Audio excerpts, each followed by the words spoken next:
Alô, alô, tripulantes! Estamos aqui com mais um episódio de Mooncast. Hoje a gente tá de frente com um cara que é simplesmente o CEO do RH Summit. A gente vai falar não somente sobre recursos humanos, mas principalmente sobre seres humanos, porque o Léo me prometeu que o episódio de hoje vai ter polêmica. Então, com vocês, senhoras e senhores, Léo Kaufmann! Pepe, é um prazer estar aqui com vocês para a gente colocar o fogo no parquinho e a gente falar do mundo corporativo de um jeito não tão corporativo, né? Que a gente precisa discutir. Exatamente. E assim, uma das coisas que eu amo são seus posts do LinkedIn, que eu vejo, na verdade, pelo Instagram, porque eu sou uma usuária do Instagram, né? Não sou tanto do LinkedIn. Eu comecei muito pelo LinkedIn e comecei a levar um pouquinho pro Instagram, que eu falei, tá, peraí. Porque às vezes é muita coisa que eu quero postar, Pepe. Tipo, daí tem que dar uma dividida nos negócios, Tem né? umas frases muito boas. Tem, gente. Eu vou soltar algumas ao decorrer do papo aqui. Hoje, inclusive, tem uma rolando lá no feed que o povo tá quebrando o maior pau, porque falaram que a igreja consegue selecionar o Papa em 2 dias e o RH demora 4 meses para selecionar um candidato. E a pergunta é, será que é culpa do RH mesmo? Fica aí. Mas, Léo, antes da gente chegar aqui na sua carreira de sucesso, na trajetória toda, hoje também você é um dos perfis mais influentes do LinkedIn do Brasil, né? Você e o Fê também, né? Então, nos conhecemos pelo LinkedIn, gente. Então, o LinkedIn também... Gente, o Fê é o marido do Léo, tá? Pra quem não tá sabendo, em breve ele também estará aqui no Mooncast. Isso, era pra estar os dois juntos, mas daí ia dar muito incêndio aqui. E como diz o nosso amigo Mark Tawil, é o R e o H, né? Ele é o recursos e eu sou humanos. Então a gente se contrapõe em alguns pontos, porque ele é muito mais processual, parte de tecnologia. E eu sou de humanas, né? Eu gosto do povo, da bagunça. E aí ali deu casamento. Deu casamento. Demorou 2 anos pra ele me dar bola, mas deu casamento, gente. Vocês conheceram pelo LinkedIn? Eu olhei no LinkedIn, Pepe, e falei, bonitinho, interessante. Daí eu fui lá pro Instagram, né? Comecei a dar uns foguinhos, e ele nem muita bola, né? Falei, tá bom. Aí eu contratei ele pra palestrar num dos eventos que eu tava produzindo. Estrategista, gente. Importante ter estratégia na história. Exatamente. E aí a gente se conheceu, rolou, começamos a namorar, daqui a pouco morando junto, casados, e já deu 6 meses de casado. Caramba, parabéns.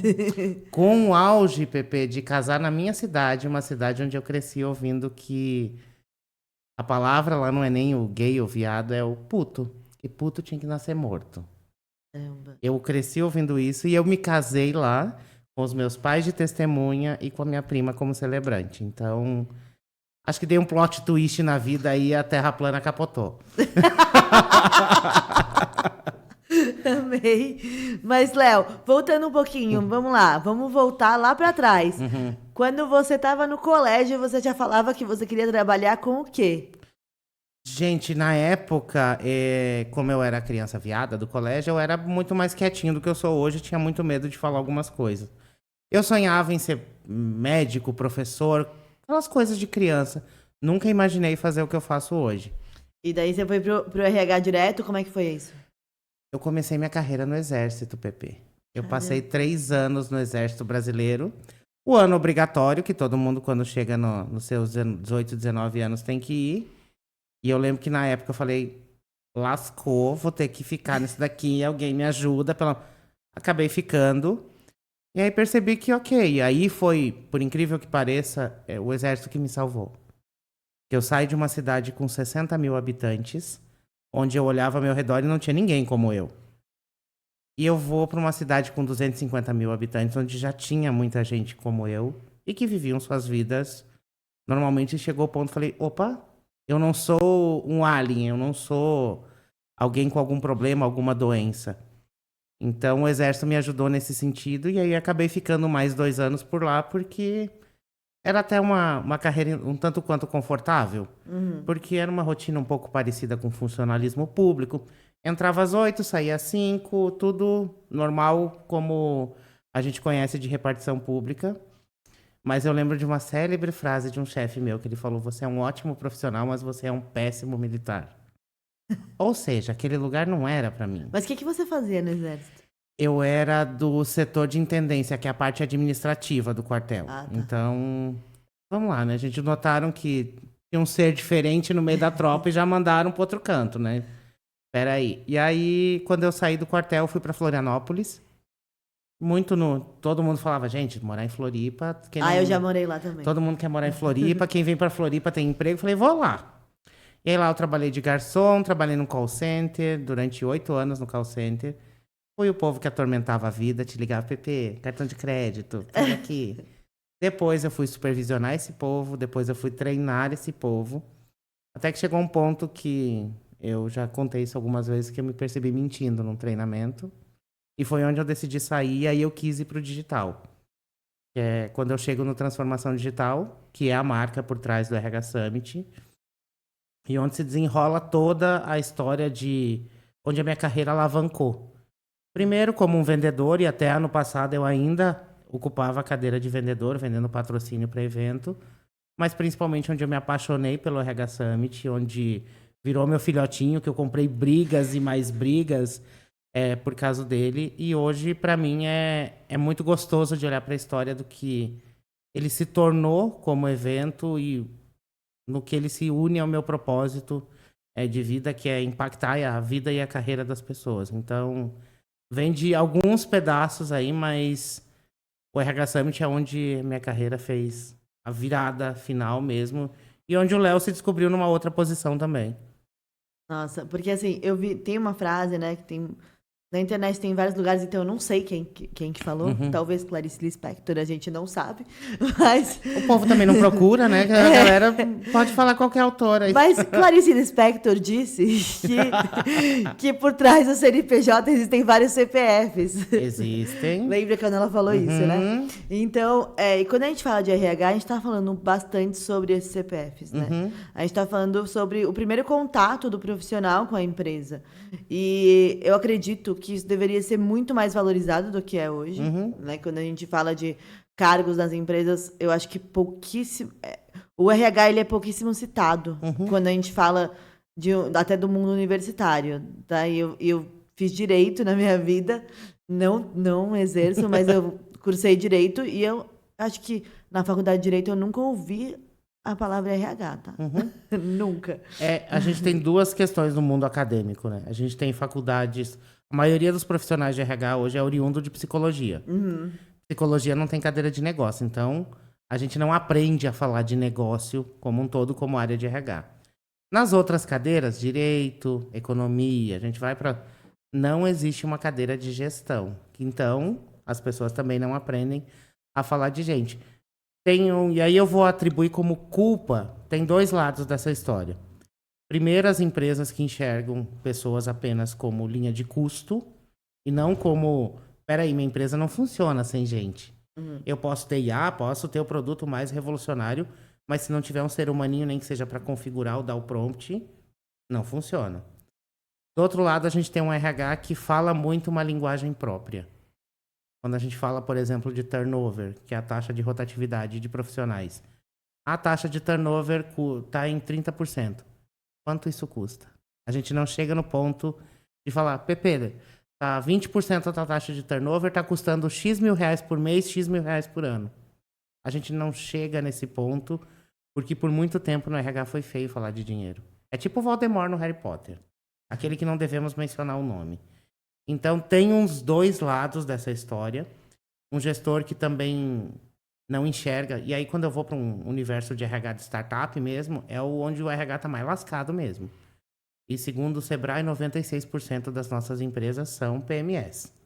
O que é PMS? Pequena e média empresa, o tá. SMB, como o gourmet diz o SMB, né? Entendi. Mas ali dentro tem um profissional de RH tocando tudo. Contratação, todo o processo. E é um profissional que provavelmente está sobrecarregado. E é como eu escrevi, o RH é quem materializa a tua empresa. Até então é um CNPJ, é um nome de uma empresa, um site bonito. Para a sociedade, isso se materializa no recrutador, muitas vezes. Que é o ponto de contato. E às vezes esse ser humano também é falho ou ele está sobrecarregado. E aí que surge toda essa horda de pessoas que amam odiar o RH. E assim, puxando um adendo aqui, Assim como marketing, todo mundo entende, né? Todo mundo tem um pitaco para dar. Quando você tá falando de marketing, não, mas por que você não faz isso? É a mesma coisa. Você acabou de chegar, Isso, a nem pessoa... sabe se eu já fiz, o que que eu não fiz. Isso. E se você oferece, senta na minha cadeira, a pessoa não quer. Ela só quer dar pitaco, porque é muito fácil falar. Acho que são as duas áreas que, com objetivos diferentes, são muito parecidas. Sim. Todo mundo dá pitaco, todo mundo acha que é fácil fazer. No final da história, quer minha cadeira? A pessoa, não, eu tô bem onde eu tô, eu só queria reclamar mesmo. É bem complicado isso, mas eu acho que quando a gente fala de ser humano, a gente fala de pluralidade. E essa pluralidade vem culturalmente pelo nosso país também. Então, se a gente pega um profissional de RH que ele já vem com uma cabeça mais aberta, que ele já vem com uma cabeça de que até mesmo os cursos, as pessoas com quem ele conversou, a decisão dele vai ser tomada diante daquela cultura. Agora, quando você vê, sei lá, e aí eu já te contei esse caso, que eu estava numa cidade do interior, e eu estava esperando uma palestra de marketing, gente. E aí, teve uma palestra de RH antes, eu estava lá sentada, eu comecei a assistir, e a profissional de RH, ela falou claramente naquela palestra que se uma pessoa fosse LGBT, ela poderia não ser contratada por isso e não ter nenhum problema, porque se é uma escolha da pessoa ser LGBT, é uma escolha da pessoa não contratar também, né? E assim... Isso é porque na bolha social dela isso é normal. Isso é normal, exatamente. Por exemplo, esses dias eu estava em Maceió fazendo uma palestra e eu ouvi algo que me marcou bastante. A menina me falou... Léo, o que que eu faço para trabalhar saúde mental na minha empresa se meu chefe trabalha com um revólver na cintura? E aí? Enquanto aqui em São Paulo, às vezes a gente está discutindo algumas coisas. Ah, escala 4x3. Ai, quero home office ou híbrido. Tem gente trabalhando no Brasil olhando pro seu chefe com um revólver na cintura. Ou como você foi pro interior, e é normal eu não te contratar por você ser LGBT. E pra sociedade isso tá tudo bem, porque na bolha social dela isso é super aceitável. Exato, então... E eu acho que aí vai muito, quando a gente fala de seres humanos, é por isso que despertam tantas opiniões, né? Porque quando o ser humano se conecta a outro ser humano, ele já faz um julgamento na cabeça dele de como seria aquela pessoa, o que essa pessoa deveria fazer, o que essa pessoa não deveria fazer. E aí, quando a gente fala do RH Summit como ferramenta de transformação, né? Conta para as pessoas um pouquinho de como que... Qual que é o seu plano para tocar cada profissional de RH através do RH Summit?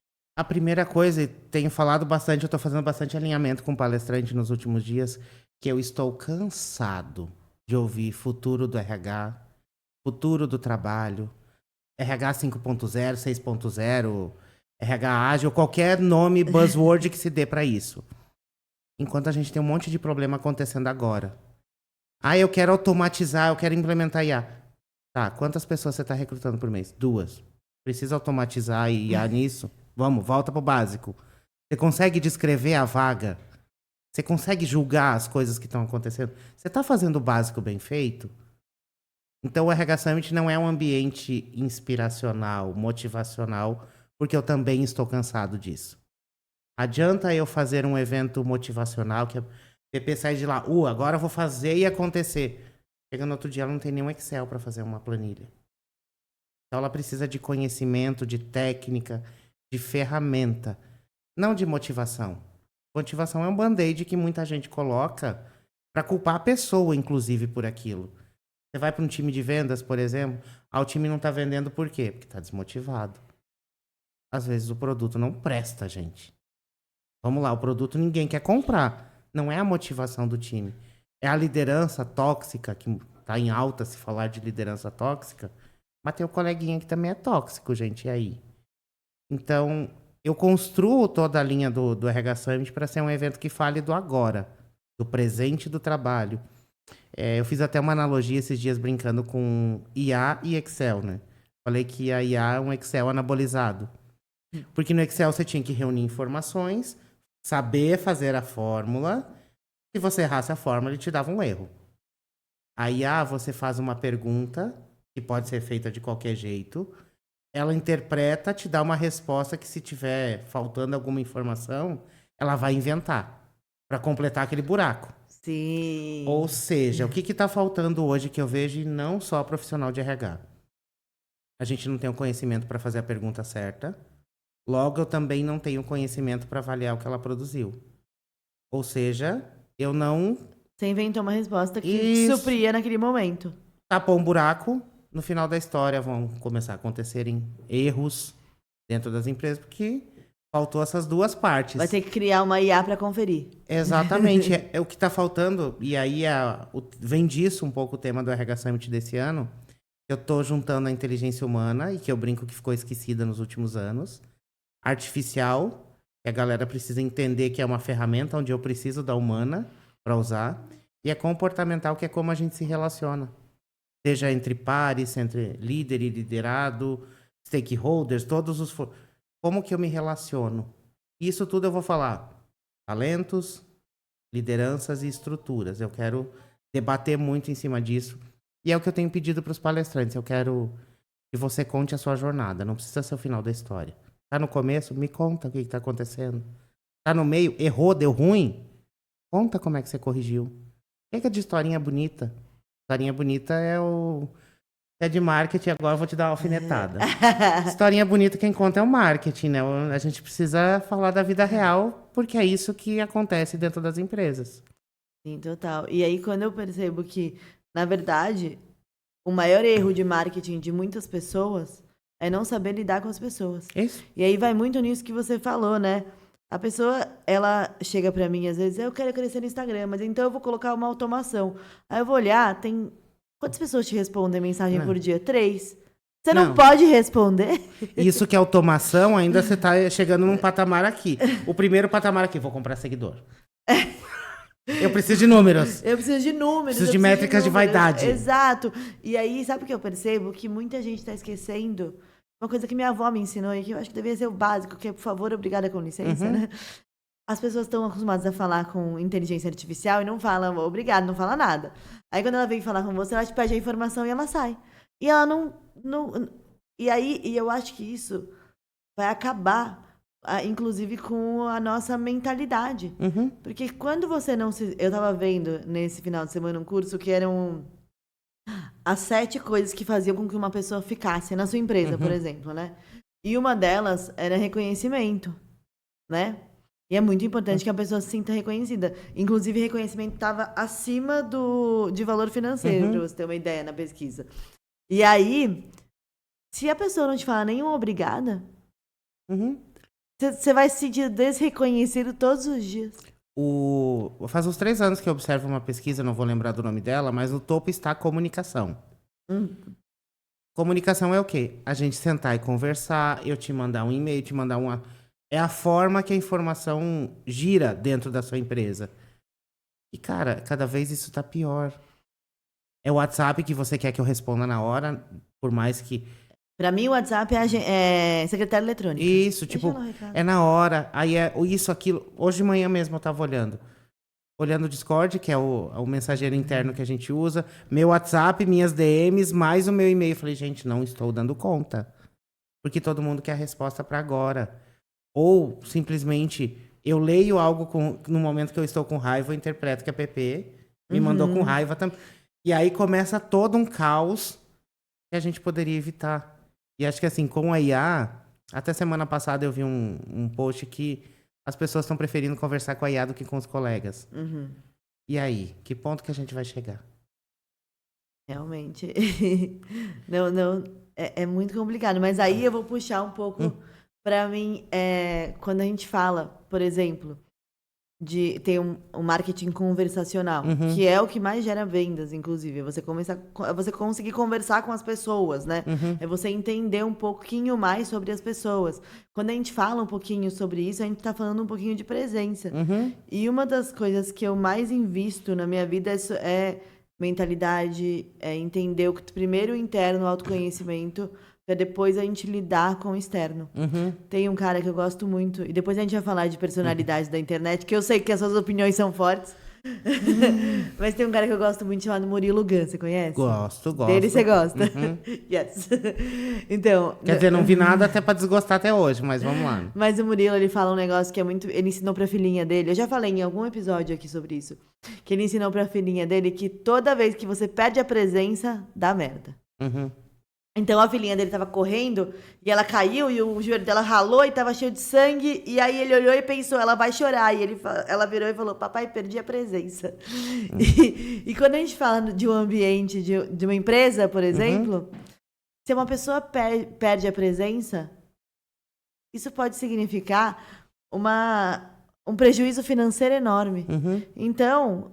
os CEOs das empresas deveriam primeiro pensar na presença das pessoas, no autoconhecimento das pessoas, para depois elas falarem com outras pessoas, porque não dá para colocar uma pessoa internamente extremamente machucada, que já tá de mal com a vida, que não entende o que é um estado de presença, que tá o tempo todo fazendo outra coisa para cuidar de outras pessoas. Então, e aí assim, líderes doentes adoecem pessoas. A gente vem de uma geração de lideranças que não cresceu, a boa parte dela não cresceu porque queria ser líder. Ela cresceu porque era o único jeito de ganhar mais. Sim. O único jeito de eu sair de um salário de um analista para eu ganhar mais era virar supervisor. De eu virar, para eu ganhar mais, virar um gerente. E aí foi subindo. E hoje a gente tem CEOs que não entendem nada de gestão de pessoas. Entendem de número, de cobrança, mas não entendem de gente.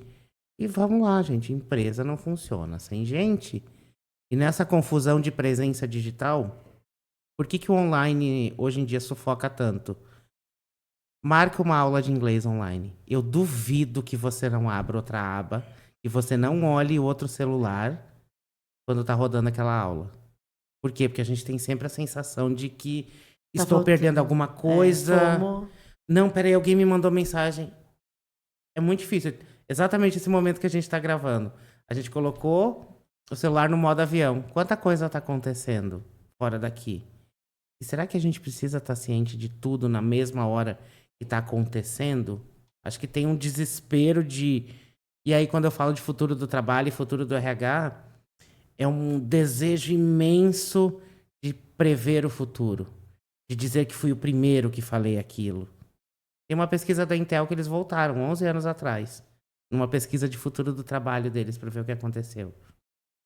Na pesquisa deles, a gente ia estar trabalhando remotamente todo mundo, que as gerações estariam integradas no mercado e que a gente teria carro voador. Nada disso a gente tem, né? Então, é para ver que são tendências ou são previsões, mas o que a gente está fazendo agora, dentro das empresas, dentro dos negócios, é o que vai determinar se esse futuro vai realmente acontecer ou se vai descer morro abaixo. E aí vai muito sobre essa coisa de acelerar, né? E alta performance. Alta performance. E quando, na verdade, a gente tem que desacelerar.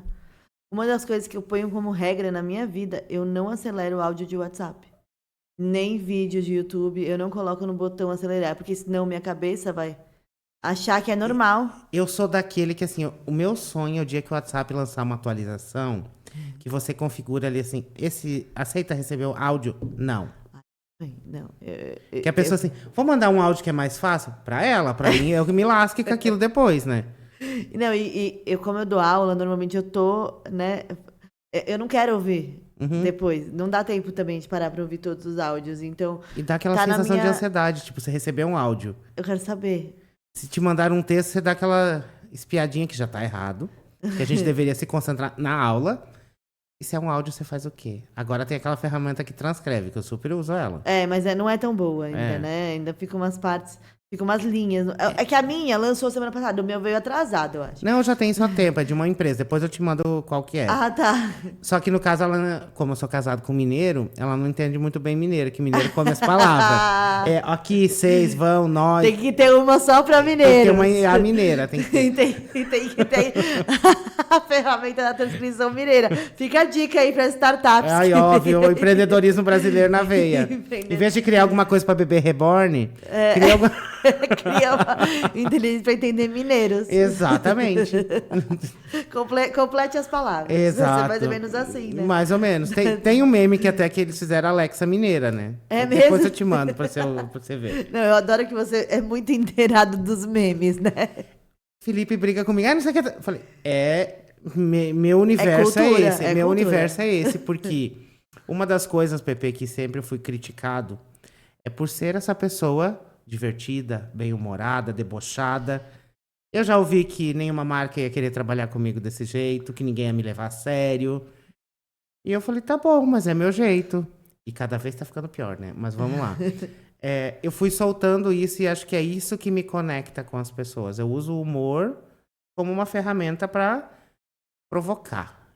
Eu costumo dizer bastante que eu não sou um guru de internet, não sou um dono da verdade, também não tenho a fórmula mágica. Eu tô aqui para provocar as pessoas, para que elas pensem. E falando em provocar, vamos lá. Qual que é a sua opinião sobre o home office? Eu acho que depende de vários fatores. Durante a pandemia, a gente criou várias ferramentas para trabalhar home office. E a gente tem muitas delas até hoje. A gente não criou culturas e não criou lideranças para trabalhar nesse formato. A gente ainda tem uma liderança que precisa olhar, a pessoa está fazendo a mesma coisa que ela faria em casa. 10 reuniões por dia, ela está fazendo o dia inteiro ali. Ela faria em casa. Só que eu não consigo confiar nesse profissional trabalhando de casa. Então, o problema está na liderança de novo. Não onde ela está trabalhando. Tem uma frase que é da CHRO do Spotify, que ela soltou no final do ano passado. Que a gente investe tempo para contratar adultos e depois trata eles como crianças. Então, se eu contratei a PP para ela me entregar X por mês, eu tenho que me preocupar se ela não entregar. Se ela está entregando de casa, trepada numa árvore, na piscina, boiando, fazendo no computador, ela está entregando, ela está cumprindo o nosso acordo. Se ela não está cumprindo, aí sim a gente precisa rever. E aqui eu faço um parênteses gigantesco. Existem áreas que o home office não vai existir. Eu estava no Mato Grosso semana passada, uma pessoa me perguntou: Léo, eu tenho dificuldade de contratar caminhoneiro, o que eu faço? Caminhoneiro pode ser home office? Os caminhoneiros estão envelhecendo, pessoas novas, eu não vejo pelo menos ninguém dizendo que sonha em ser caminhoneiro. O Brasil é movido por caminhões. O que a gente vai fazer? Então, o formato de trabalho reside muito mais na cultura da empresa, na forma, nos acordos que são feitos e nas lideranças estarem preparadas para isso. Ferramentas a gente tem. Então, acho que uns 2 anos atrás eu chutei isso e me falaram que era vozes da minha cabeça. Eu falei que o mercado financeiro tinha todos os seus dedos em cima dessa questão da volta para o presencial.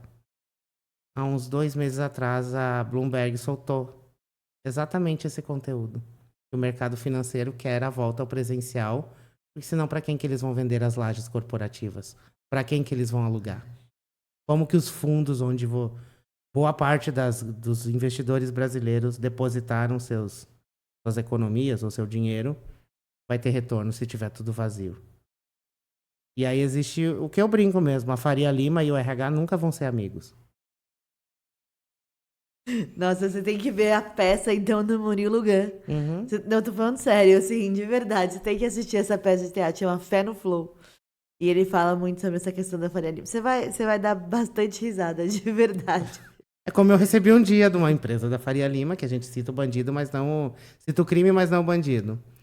Ai, Léo, me ajuda a divulgar uma vaga aqui. Aceitamos pessoas LGBT. Eu falei, me senti um pet no Airbnb agora. Aceitamos pessoas LGBT. Eu falei, isso é o pet agora. E essa questão das vagas também, né? Agora vamos falar um pouquinho de diversidade. Que apesar de... Não tem como falar de pessoas e não falar de diversidade. É impossível, não tem como, né? E daí quando a gente fala sobre LGBTs e grupos subrepresentados, porque a Thaís da Meta, na época que a Meta apoiava a diversidade, a Thaís veio Agora aqui. ela mete o pé, né? A Thaís veio aqui, a Thaís maravilhosa, ela liderava um programa da Meta sobre diversidade, tá? E bons tempos. E ela falou assim: a gente se recusa a falar minorias aqui dentro, a gente fala grupos subrepresentados. Porque não são minorias. Na verdade, tipo, quando a gente vai falar de uma população preta no Brasil, não é minoria. Não. É só subrepresentado. A representação deles não tá na liderança. Então, a gente tá falando de grupos subrepresentados. E aí existe. E aí, eu tenho certeza que existem inúmeras pesquisas sobre essa contratação. Existe um preconceito na contratação. Existe o viés. Existe o viés muito forte. A diferença é que agora esse viés não é visível. Ele fica disfarçado dentro de um ATS. Ou ele fica... O que é ATS? É um Vamos software. traduzir. É um software de recrutamento e seleção. Tem um famoso aí que todo mundo odeia, mas eu não vou mencionar o nome. A empresa configura os requisitos lá dentro.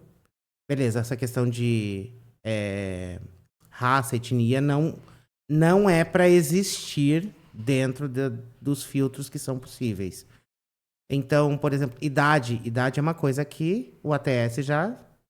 E ele é binário, tá? Se eu digo assim que eu quero profissionais até 30 anos, qualquer pessoa ela pode ser o Highlander da qualificação. Bateu ali com idade mais de 30 anos, o ATS já dá aquela resposta automática de agradecemos a sua participação, mas nananana. Faculdade, tem muita empresa que elimina. Quero faculdades de primeira linha.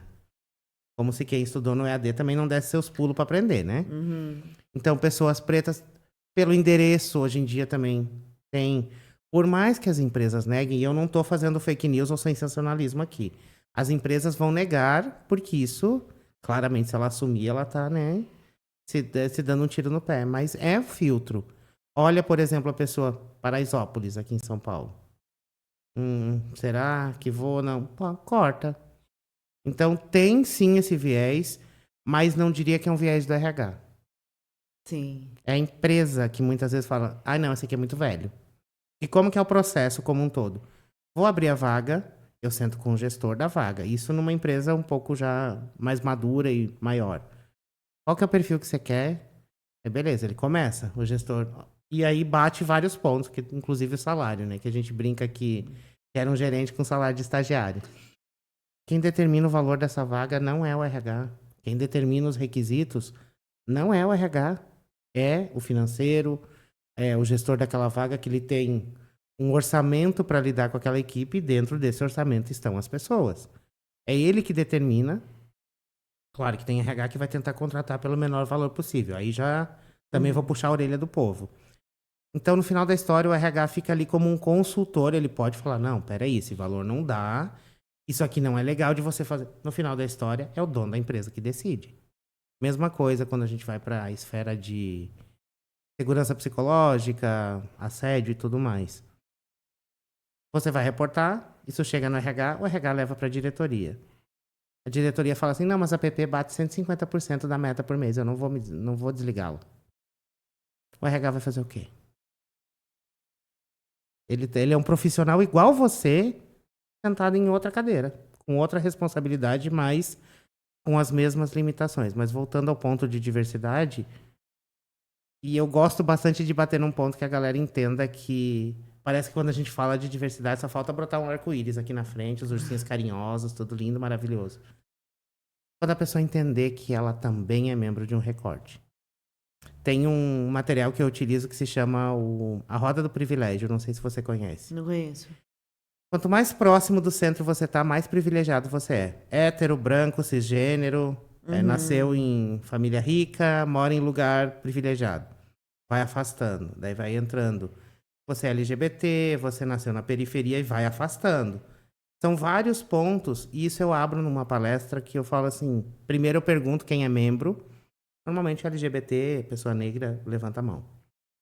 E aí eu abro a roda e explico isso. Eu falo, e agora, quem é? Se você não é homem, branco, hétero e herdeiro, você é membro da diversidade. Acho que a falha que a gente talvez tenha cometido é não fazer a pessoa entender que ela é parte desse rolê também. Ela é afetada por esse rolê. E não é só LGBTs, e às vezes dentro do LGBT não é só o gay também, né? Porque o gay toma conta de tudo no final da história. É a mulher, é a preta, mãe, solo, Então tem N fatores ali dentro, inclusive entrando na esfera de interseccionalidade, dentro de um único ser humano podem ter várias dessas características. Se eu fizer essa pessoa entender que ela também é membro, eu ganho alguns pontos. Eu não vou dizer que eu vou torná-la um aliado disso. E acho que um ponto que eu quero deixar também aqui sobre isso, não é porque a pessoa é membro de um grupo subrepresentado que ela é letrada o suficiente para falar sobre aquilo. A gente tem muito problema dentro da nossa comunidade, dentro dos recortes, além dos problemas que a gente tem fora. Então, nem sempre uma pessoa preta, negra, sabe falar sobre racismo, um LGBT sabe falar sobre LGBTfobia. Então, e também ele não tem a obrigação, primeira coisa, de educar o mundo. Acho que cada um de nós pode buscar. Assim, eu trago muito o exemplo da LGPD. Há 10 anos atrás, saiu todo mundo, meu Deus do céu, preciso adaptar, porque senão eu vou tomar uma multa. Gente, a LGPD é a Lei Geral de Proteção de Dados, Isso, tá? que é... Aquilo, sabe os termos de uso que você aceita das coisas? A LGPD isso. tá ali por dentro que vão compartilhar os teus dados. A maioria de nós nem lê, só vai aceitando, Só né? aceita. Todo mundo correu para se adaptar. Eu fui fazer um curso disso, achando que... 3 anos atrás, ninguém sabia o que era o ChatGPT. Ninguém sabia o que era o negócio. Todo mundo correu para aprender. Há quanto tempo a gente está falando de diversidade, Pepe? Nossa, bastante tempo. A pessoa, não é que ela não teve acesso, ela não pôde aprender. Ela não quis.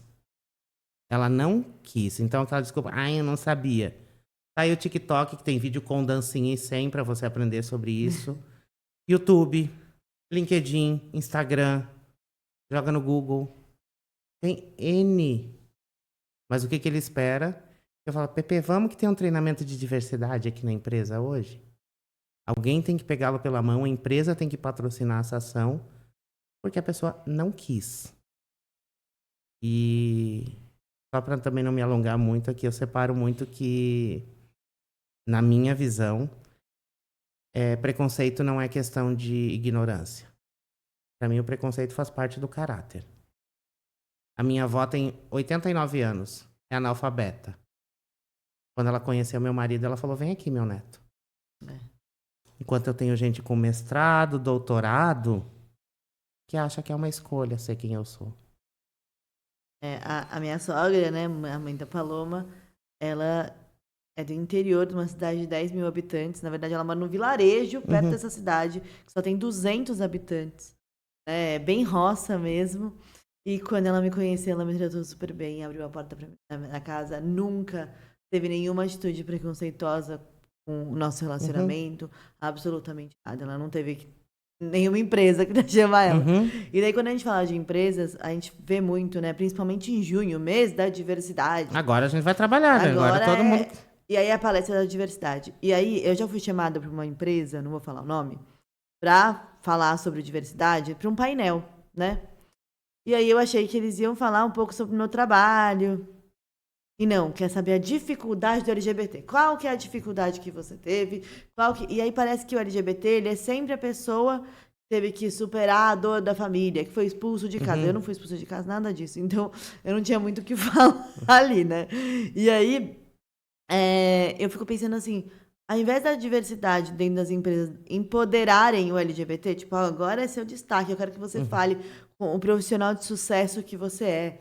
Eu quero que você fale. Não tem problema nenhum ter passado por dificuldades. Eu tenho certeza que muita gente já passou. Mas eu queria que desse mais luz para o empoderamento do LGBT e de outros grupos subrepresentados. E o que eu vejo é diferente. Quando a gente fez a conferência no passado, eu falei antes do painel, eu falei, eu não quero ninguém... Aqui é um espaço para a gente falar com as marcas. Eu não quero ninguém falando de dificuldade com a família. Porque parece que é só isso. É que eu acho que assim, a dificuldade com a família, com a superação, ajuda da comunidade para dentro, para eu mostrar para os meus iguais que é possível. Da comunidade para fora, eu sou bem reticente, porque a gente cai num discurso um pouco parecido com o da meritocracia. Que se um conseguiu, todos conseguem. Se o outro não conseguiu, é porque ele não teve força de vontade suficiente. Então, acho que esse é um ponto.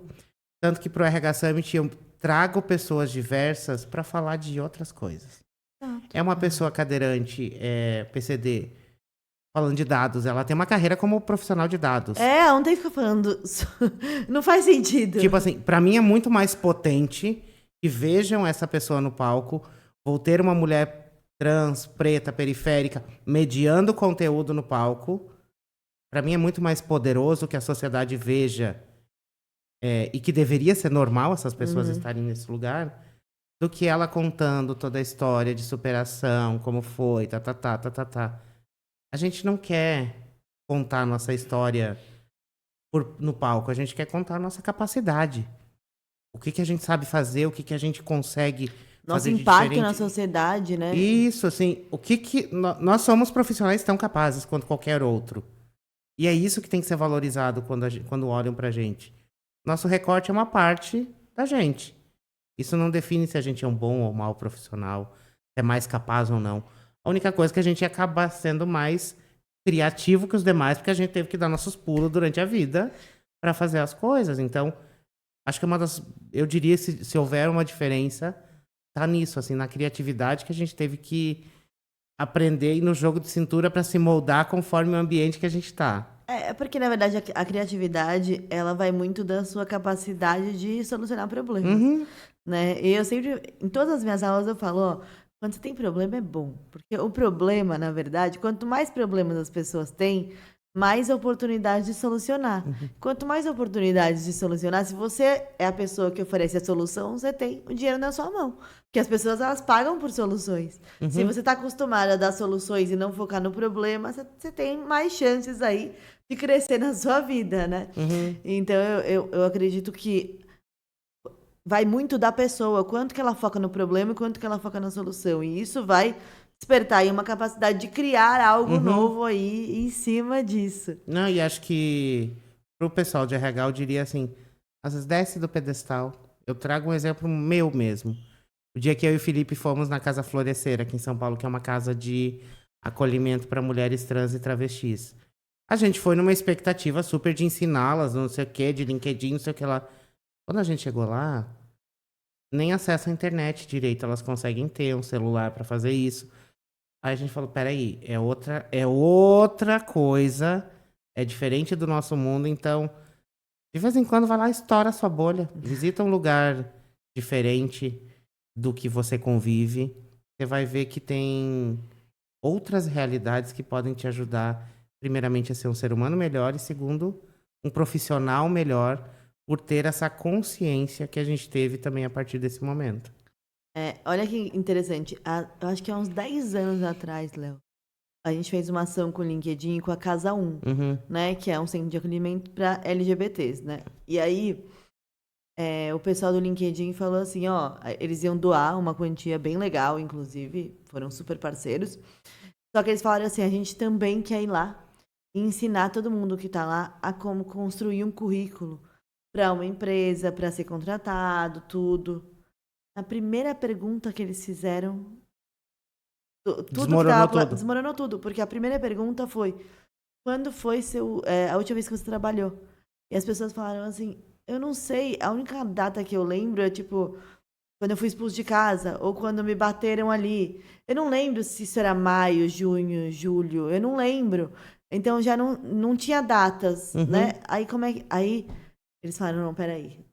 Vamos refazer a rota. É o chá de revelação. Vamos refazer essa rota, porque eles foram com uma aula pronta ali para fazer o currículo e não ia rolar daquele jeito. Então, vai de novo, humanos, seres humanos. Primeiro você escuta o que a pessoa... Veio uma pessoa uma vez... O meu, eu nunca uso o LinkedIn, né? Mas o meu LinkedIn, eu tô com a foto com o chapéu do Mickey, inclusive essa foto aqui, que é a mesma do meu Instagram. Eu trabalho dando mentorias para marcas e pessoas para crescer no Instagram, principalmente. E aí veio uma moça para mim, sem eu perguntar nada, tá? Que era especialista de LinkedIn, e falou assim, é muito legal o seu perfil, mas sabe o que é? Você tem que tirar essa foto. Porque essa foto depõe contra você. Essa foto as pessoas não vão te levar a sério. Ninguém vai querer te contratar. Mas eu não tô procurando emprego. E aí você fica assim... Por que as pessoas querem, né? Elas chegam te dando um pitaco na rede social como se elas fossem suas amigas de perto, Uhum. como se a profissão delas fosse... E aí vai muito... Tem uma entrevista da Anitta que ela fala isso. Gente, só dá para as pessoas o que elas pediram para É você. isso. É. Às vezes eu já recebi, assim, e aí zero arrogância, gente. Não, te ajuda a bombar seu perfil no LinkedIn, eu vou olhar, a pessoa tem 2.000 seguidores. Não. Faz no seu primeiro pra eu ver, né? Exato. E outra, você não vai chegar pra pessoa falando, te ajudo. Se você não me pedir ajuda, eu não vou... É que nem agora, todo dono de empresa tem que produzir conteúdo no LinkedIn. Será? Esses dias eu tava falando com uma amiga minha que é consultora de RH, atende várias empresas. Ela, todo mundo briga que eu tenho que me posicionar digitalmente, não sei o que lá, não sei o que lá. Falei, você tá com cliente suficiente? Léo, tem gente me procurando que eu não consigo atender. Falei, então pronto. Então pronto. Não precisa. Eu acho que é isso, cada um tem... Eu vi um cara uma vez no TikTok falando isso, ele era comissário de bordo. Uhum. E aí ele falou assim, gente, eu recebo mensagem todos os dias aqui, falando que eu poderia monetizar meu conteúdo, que eu poderia vender, não sei o quê, não sei o quê, não sei o quê, não sei o quê. Só que assim, Eu não quero. eu só quero contar minhas histórias aqui. Eu tô ganhando bem como comissário.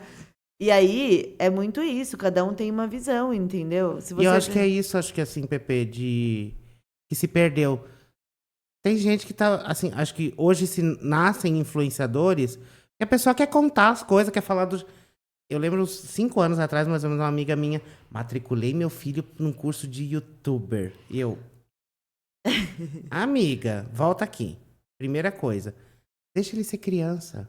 E hoje eu vejo o filho de um amigo meu, Richard, que ele faz vídeos pro TikTok, Instagram e tudo mais, de cozinha. Eu vejo aquela criança se divertindo, fazendo.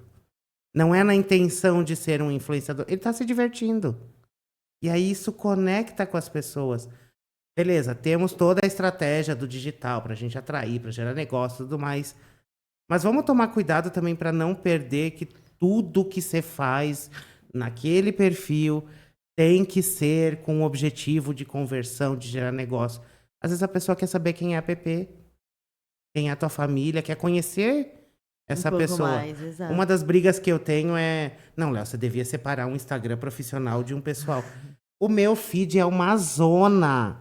É tipo assim, uma hora tem evento, uma hora é palestra. Mas é o outra- melhor vídeo que tem. Então, tipo, sou eu. Ali tá traduzido eu. Múltiplo com várias coisas. E às vezes eu entro no perfil de alguém, todo aquele feed aesthetic. Que é Não, o portfólio. É, O tipo- portfólio da pessoa. milimetricamente. Eu falei, gente, tá bom, legal. A pessoa tá feliz, de boa. O meu tá. Eu tô super feliz com a bagunça que é ali dentro. Mas é isso, tem que se divertir no processo. Eu acho que isso que as pessoas não entenderam. Ontem mesmo eu dei uma aula e eu coloquei o Silvio Santos de exemplo. Porque o Silvio Santos, ele conseguiu vender tudo que ele vendeu porque ele contou a história dele de uma maneira divertida, de uma maneira que entretinha as pessoas. Quando ele era camelô, ele não vendia uma caneta, ele fazia mágica. E aí da mágica saía a caneta, né? Aí as pessoas queriam comprar a caneta. É Ele não isso. vendia caneta, né? E aí, quando a gente percebe esse podcast mesmo, a gente tá aqui criando conteúdo. Pra mim, o maior intuito disso daqui é informar as pessoas, porque eu sei que tem vozes extremamente potentes e tem pessoas que são muito reconhecidas, e eu sei que você é reconhecido, que muita gente te chama, mas tem pessoas que não são tão reconhecidas e eu vejo e falo, nossa, essa pessoa tem que falar.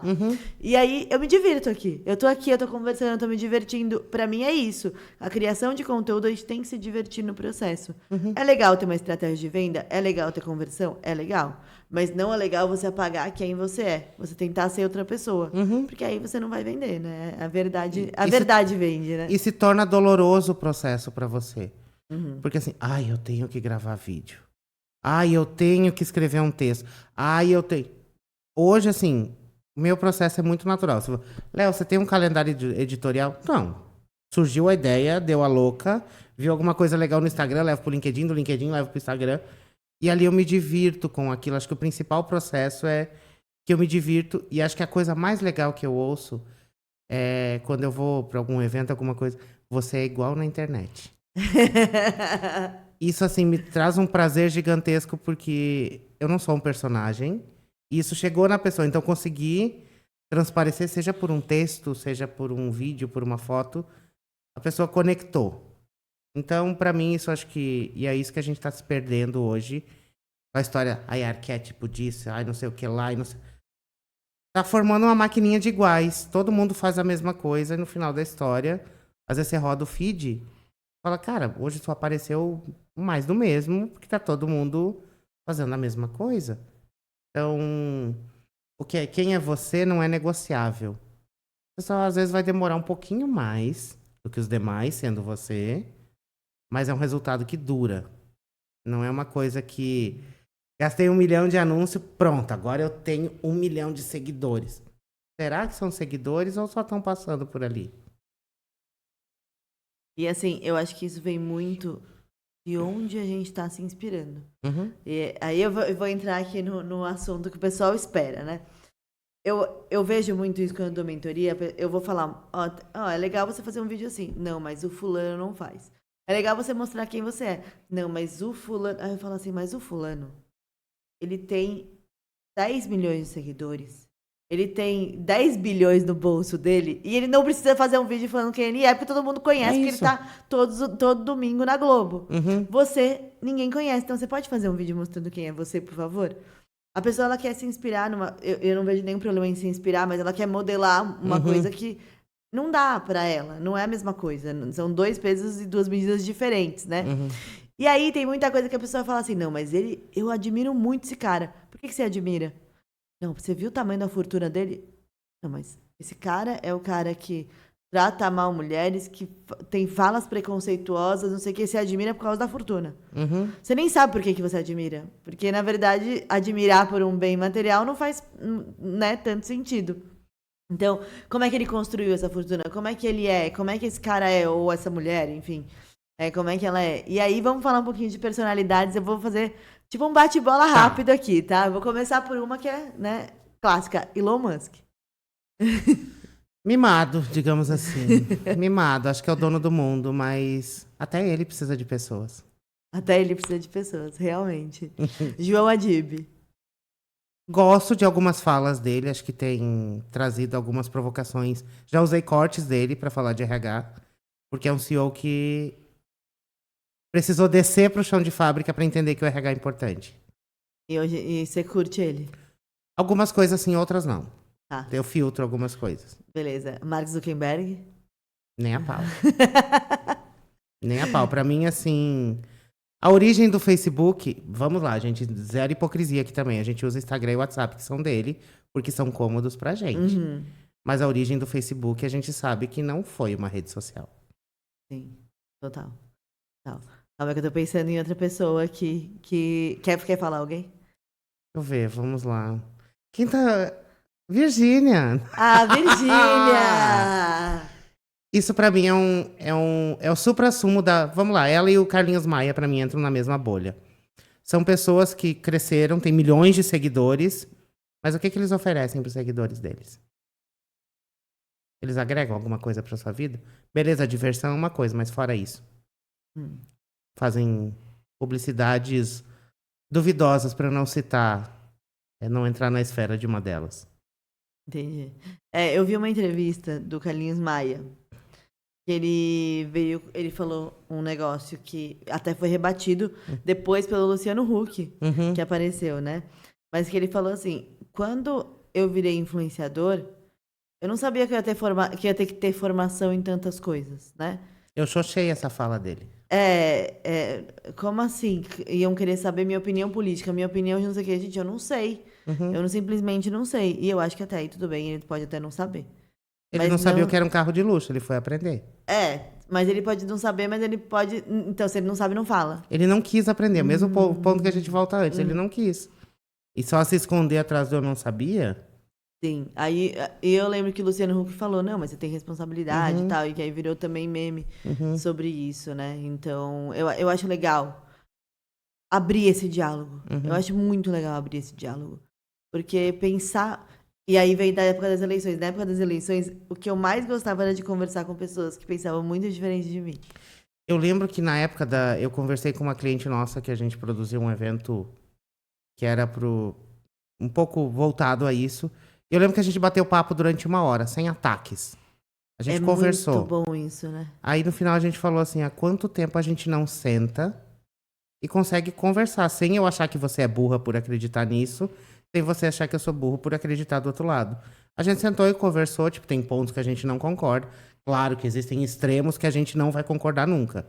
E que aí sim são pontos que saem da esfera de opinião e vão para a esfera de crime. Mas assim, a gente perdeu o hábito de conversar, Pepe, de debater, de discutir. E discutir não é brigar, discutir é a gente tá aqui, a gente tá Exato. discutindo temas. Exatamente, mas é isso. E aí nas eleições eu lembro, eu fiz isso na internet. Eu acho que o digital ele economiza um tempo nosso, tá? Porque dá pra você falar com várias pessoas ao mesmo tempo. Dá pra ouvir várias besteiras ao mesmo tempo. Eu acho que ele economiza um tempo. Mas eu também fiz isso pessoalmente na Paulista. Conversei com muita gente. Muita gente. E aí, quando a gente tem um cara chamado José Roberto Marques, e eu acho ele incrível, e ele fala muito sobre tentar olhar para as pessoas com um olhar de curiosidade, antes de olhar com julgamento. Quando você olha com curiosidade, pode ser a maior besteira do mundo que a pessoa está falando, mas você consegue falar assim, deixa eu tentar entender. Porque o máximo que vai acontecer é o seu cérebro ele criar novas ligações, isso se chama neuroplasticidade, e você vai ficar mais inteligente. É isso. Então, mesmo que você não concorde com a pessoa, se você tentar entender... E qual a bolha social que essa pessoa vive? Exato. Eu contei a história, quando a Maiana Neiva veio aqui, eu contei a história. Eu tava na Paraíba, uma cidade chamada Cabaceiras, uma cidade que foi gravado o Alto da Compadecida. Então você já sabe qual que era o cenário, né? E aí, umas amigas nossas, né? Uma menina falou assim, porque vocês vão conhecer amanhã o carinha que eu tô ficando e tal, e ele é vaqueiro. Aí eu falei, vaqueiro? O que é vaqueiro? Eu não sabia. Aí ela falou, não, ele participa de vaquejada. Aí eu falei, credo, eu não quero nem conhecer. Porque eu sou vegetariana. Na verdade, eu como peixe, tá, gente? Eu falei, credo, eu não quero nem conhecer. Porque vaquejada é um absurdo. E comecei a falar mal de vaquejada. Pra mim, é maltratar animal e tal. Aí a menina virou pra mim e falou assim, escuta aqui, você não vai falar mal de vaquejada na minha frente. Meu pai é vaqueiro, meu avô é vaqueiro. E minha família se sustentou graças à vaquejada até hoje. Até se eu tive condições de ter estudo, tudo, nessa cidade, foi por causa da vaquejada. Aí todos os meus amigos falaram assim, vamos mudar de assunto pra não discutir. Eu falei, não, deixa eu conversar com ela. Fiquei super amiga dela. Pedi desculpas, obviamente, porque eu fui lá falar de algo que não pertencia à minha cultura, que pra mim era um absurdo, mas é um absurdo pra mim, que vive em cidade grande, maltratar animal. Mas ali era um desrespeito eu falar daquilo. Sim, porque é a cultura deles. Exato. E eu pedi desculpas. No dia seguinte, ela me levou lá conhecer os pais, os avós e tal, e me mostrou todos os troféus de vaquejada da família. E aí tinha um monte de bode, assim, e eu falei assim, que bodinho bonito. Aí a avó dela falou assim, você gostou? Eu vou mandar matar então pra você comer. Eu falei, não, pelo amor de Deus, não, isso não. E aí, mas é cultural, entendeu? É e aí eu acho que é isso que falta nas pessoas. A gente vem com uma militância muito embasada em bolha mesmo, sabe? E quando eu levei esse pá na minha cara, assim, todos os meus amigos, vamos mudar de assunto? Eu falei, não vamos mudar de assunto. Isso. Vamos aprender, vamos entender. Eu posso, no final da história, não concordar ainda mais. Não iria numa vaquejada, mas eu não falaria mal da vaquejada dela mais. É isso, amiga.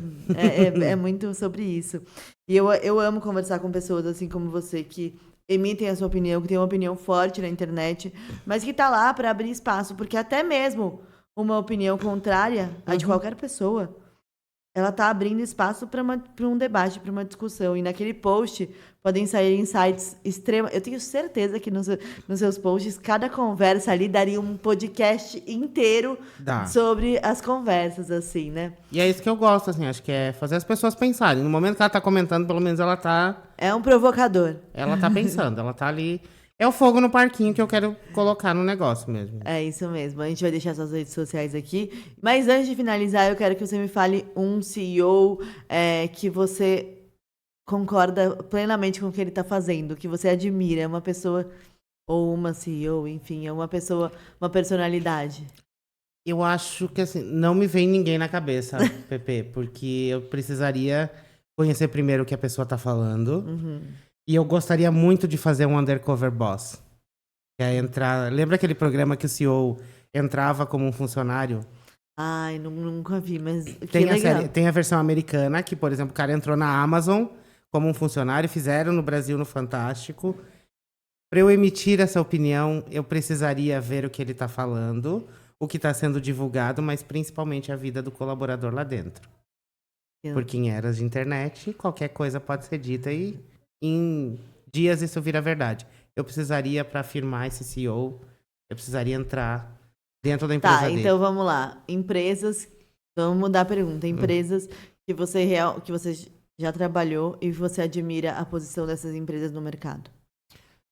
Aí você tá me apertando, né? Deixa eu pensar, assim, que eu trabalhei, acho que eu tenho várias ressalvas. No call center, por mais que... Não, você já trabalhou pode ter ido como patrocinador do RH Summit, você não precisa ter trabalhado como colaborador lá dentro, mas que você admira a posição dessa empresa no mercado hoje em dia. Cara, acho que uma das pessoas que eu entrevistei que foi mais legal foi o Fábio Barbagli, que é da PepsiCo, PepsiCo ali. Ele é um VP de RH que uma vez por mês ele vai lá pra dentro na fábrica escutar os colaboradores da fábrica para ver o que está acontecendo. Que legal. Porque na planilha tudo pode. Mas o que está acontecendo lá dentro de verdade? Então, acho que essa é uma referência que eu tenho. Que acho que, assim, somos do lá de cima do escritório, mas que a gente não esqueça que o povo que faz essa empresa rodar é aquele que está no dia a dia ali e que muitas vezes eu preciso ir lá dar uma volta, não com um olhar de fiscalização, mas com um olhar de eu me importo. Você é uma peça importante da minha empresa, você que me traz o resultado. Então, vamos sentar e conversar? Me diz o que podia ser melhor. E às vezes é besteira o que podia ser melhor.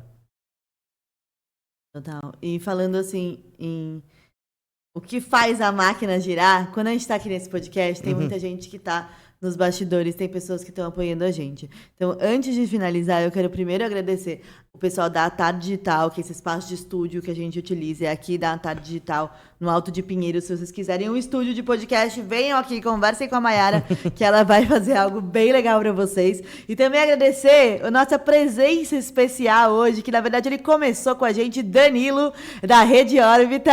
A Rede Órbita, ela faz a sua marca vender. Então depois vocês procuram aí, @Rede Órbita, porque eles têm algo que é incrível, eles te prometem o resultado. Se não tiver o resultado, se você não tiver venda, você não precisa nem pagar. Não precisa nem pagar. Então eles garantem este resultado. Então preciso aqui agradecer ao Dan, que é um cara talentosíssimo. Além de tudo, será que dá pra escutar aí? Dan, fala um Mooncast aí. Oferecimento Mooncast! Tá vendo? Além de tudo, além de fazer sua empresa vender, ele ainda vem com essas vozes. Ó, radialista ele. Você não viu? Não, o Carrefour a gente não vai nem entrar nesse assunto. Não vamos entrar nesse assunto. E mandar aí mandar um abraço pra todo mundo que sempre assiste. Não esquece de comentar, de dar seu joinha aqui no canal, se inscrever, de se apoiar. Um beijo pro Fê, que vem aqui também, que é o marido do Léo, que vem aqui também. E quero te agradecer demais pela sua presença. Estarei no RH Summit esse ano. Então, vai lá, tá sassaricando por lá, junto com o Felipe. Vou ficar lá. Ele acontece nos dias 13 e 4 de junho, aqui no Center Norte, aqui em São Paulo. São mais de 150 palestrantes que vão estar por lá, pra gente falar do presente do mercado de trabalho, não do futuro. Então eu estarei lá. No futuro, daqui uns dias. No futuro, daqui uns dias. No futuro, daqui uns dias, estarei lá. É um prazer estar aqui contigo pra gente bater papo de forma franca. Exatamente. Porque papos ensaiados, acho que a gente tá cansado também. Obrigada, Léo. Obrigada mesmo. Obrigado. Pessoal, já vejam aqui a rede social dele, porque vale muito a pena. Vocês vão dar bastante risada e vai provocar bastante pensamento mesmo. Obrigada, Léo. Obrigada, Falou, gente. pessoal. Até mais. Tchau. Uhul! Deu certo e eu vou sair correndo, amiga, que eu tenho uma gravação às 4.